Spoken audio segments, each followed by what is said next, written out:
ئاوی ڕووباری سیروان بەهۆی تەواوبوونی بەنداوی داریان کە لەلایەن کۆماری ئیسلامی ئێرانەوە بنیاد نراوە بەردەوام لە بەردەم مەترسی بەشێک لە سەرچاوەکانیدایە.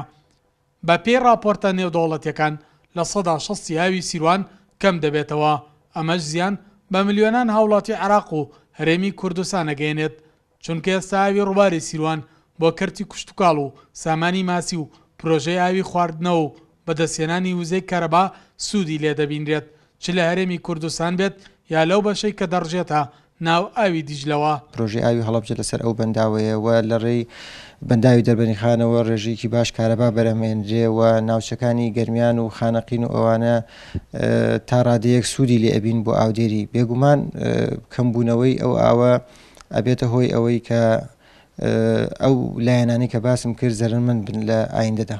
ئەرکی هەم وەزارەتی کشتتوکاڵی حکوومەتی هەرێمی کوردستانە، هەم وەزارەتی کشتتوکاڵی حکوومەتی عێراقە، هەم وەزارەتی خارجی عێراقە کە دانوستانی لەگەڵ لایەنی ئێرانی بکەن بۆەوەی ئەو بڵێن پرۆسەیە ڕابگیرێ یا خود ئەو بەشە ئاوەی کە پێویستە بێتە هەرێمی کوردستانەوە ڕێگری لێ نەکرێت. جێگری پارێزگاری هەڵەبجە ئەوەی پشتڕاست کردەوە کە مەترسیەکان بەردەوامن، چەند هەوڵێکیش خراونەتە گەڕ بەڵام بێ ئەنجام بوون.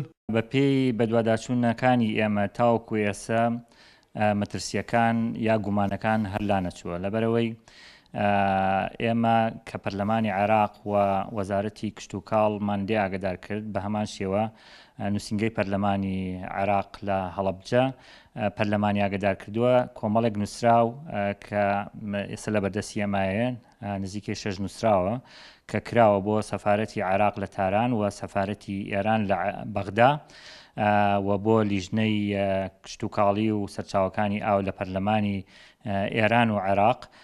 ئەمانە داوایان کردووە کە بەدەم ئەم مەترسیانەوە بێن، بەڵام بەداخەوە تاوەکو ئێستا لایەن ئێرانیەکە هیچ وەڵامێکی نەئەرێنی نەرێنی نەیاوەتەوە بە نە پەرلەمانی عێراق نە کوردستان.